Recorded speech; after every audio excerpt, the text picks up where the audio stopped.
Hello, everyone out there. How you doing? Today, I want to talk about uh, partisanship, and the reason why I'm here is because um, I started the People of Color Reform Party, and I started in 2017 as a idea and a concept. And I got a lot of, well, we'll discuss what the People of Color Reform Party is.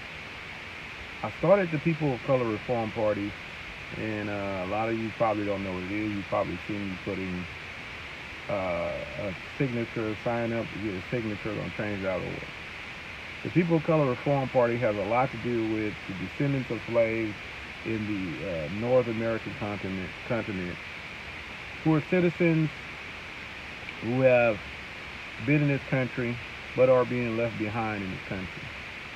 The People of Color Reform Party represents those who are the last on the list, not getting equal pay, not getting equal opportunity for jobs, and we need legislation. Black people, Afrocentric people, Americans. The reason why I started this party is because we've been on the Democratic plantation too long. We're not getting anything. We can't go to the Democrats with a black agenda. I see Kamala Harris is running. Uh, a lot of people have issues with her background and some of the things she did as a prosecutor. Some people have issues with some of the things she did with her personal life. Have sleeping with her mentor and boss back in the day. I kind of like her as a person, but I don't know if I like her so much as a candidate. But the People of Color Reform Party, in my concept, I believe that black people in America need their own party. The Republicans don't care about black Americans, and to me, the Democrats don't either. They pander, but they don't. Brother this morning told me that if we were to form our own party, it would be a bad idea. He gave me a couple of reasons. He said that it would split, it would mess up our vote, it would mess up our ability to be taken seriously, it would financially screw us. And I totally disagree because I think that if we had our own party, we would be able to have weight and we would be able to make way by having a voice. Right now, black people in America don't have a voice. I live in Houston, Texas. Most of the job applications down here, no matter how much education you have, and we'll get to that, want you to speak Spanish. Preferably you speak Spanish. I'm black. I'm a citizen in this country. So you telling me I have to bend over backwards since America has so many immigrants in it, and I have to learn to speak their language to get a job? Hmm. There's a lot of people who need a second chance. A lot of black people who who don't get this fair shake when it comes to employment. Who may get a misdemeanor or a felony on their background, and they could never ever be allowed back to get jobs. Well, their white counterpart, and I went to jobs where they not giving me a job because I have a misdemeanor in 1996, and a guy said he wanted to hire me. This older white guy. He told me his son had got a cocaine felony, but he's white, and they helped him get on his feet and get a good job, making 70 grand a year. And I was applying for an auto sales dealership, a Honda dealership here in Houston. But a 1996 misdemeanor, they used that against me.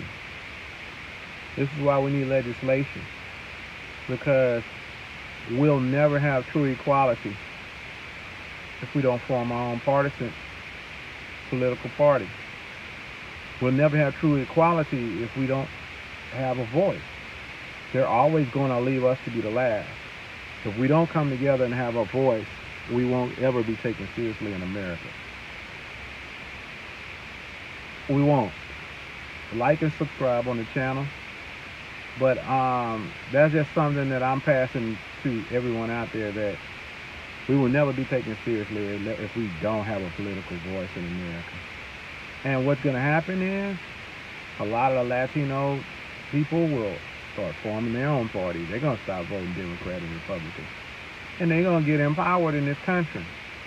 Like Tom Brokaw said, all the little brown people and brown babies that are going to be born, they're going to end up creating their own party. And once again, black people are going to be left behind because we always last and always late. And we need to stop the stereotypical thinking.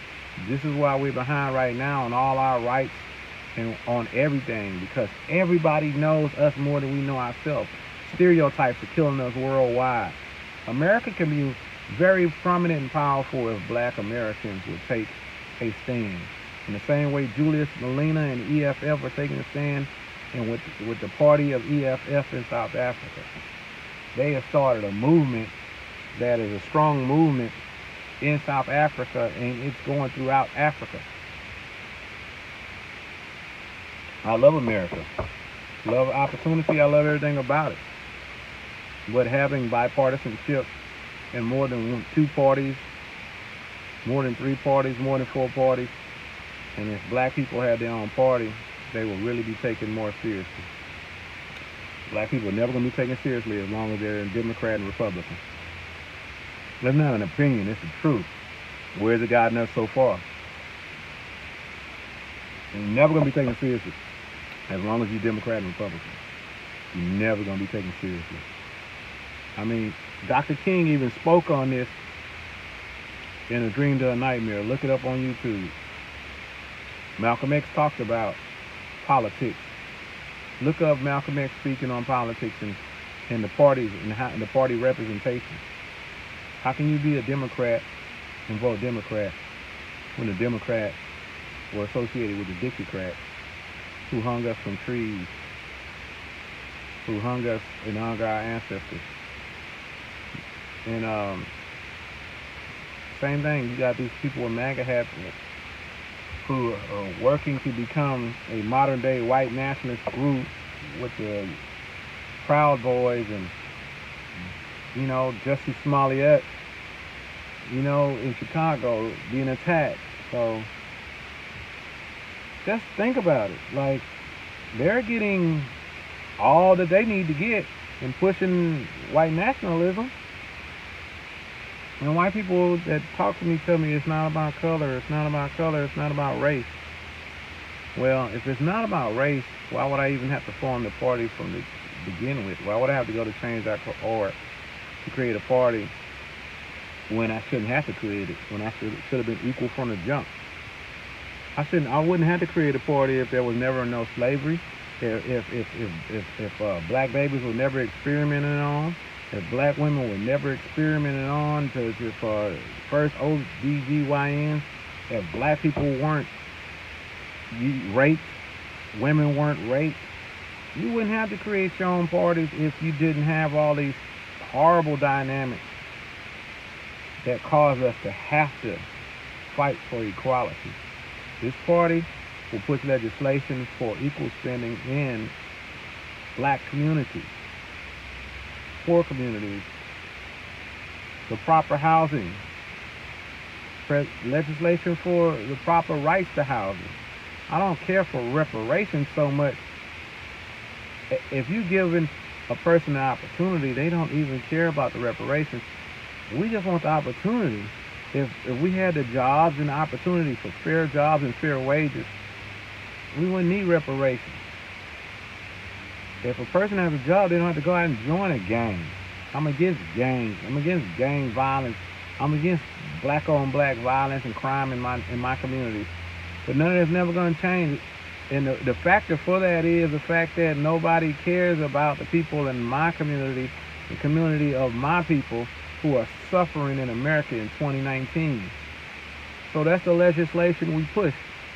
Like Kamala Harris did say, she wanted to educate so she didn't have to incarcerate. But do they really, really believe or really push that when they're given the opportunity? I want my people to be educated, proper education, not lies and a bunch of textbooks. The proper education that's needed in order for us to move forward. But we have to have our own partisanship. We have to start putting our money back into our own. We have to put money into our own black people to cut our yards and do labor for us and this black business. If we don't, we're going to be left behind, all the way behind. And your children won't have jobs in the future. Black people are being educated at alarming rates. Alarming rates. Dr. Umar even talks about how many, so I'm working on my master's right now in education. We are being booted out in education. One of the last fields that we could be in, we're being booted out in the medical field. They're bringing East Indians and everybody over here. Immigrants are taking the jobs of Americans and black Americans. They taking your jobs. And I'm going to tell you like this here. Y'all think it's good now. Y'all going to want to join something when your asses ain't got no job. Y'all going to want to join something. Just think about it. Your job is going on. You really not conscious to it right now. But just think about it. In 20 years, your children won't be able to have a job. You won't be able to have the shot at buying a home in a country that you're a citizen in. Then you're going to want to join a party. Then you're going to want to join some kind of movement. But black people always want to do it when it's way too late. If you start now, we start donating, we start signing up at change.org, putting a signature down, we may be able to get political power, be able to get political backing, and finance candidates that have some of our interests. Every other community does it, but us. This is going to be one of my blogs. People of Color Reform Party, founder Troy Taylor. And if you don't join this, then make a party. Do something other than Democrat and Republican, because nobody has black people's best interest at heart. We have to have our own best interest at heart. We are citizens, descendants of slaves, and we have nothing to show for all the death and Holocaust that we've been in this country for 300 plus years. Y'all have a great day. And remember, change.org, People of Color Reform Party. Sign a petition. It doesn't hurt to sign a petition and put it in email. If you can donate, fine. God bless y'all. Y'all have a good day.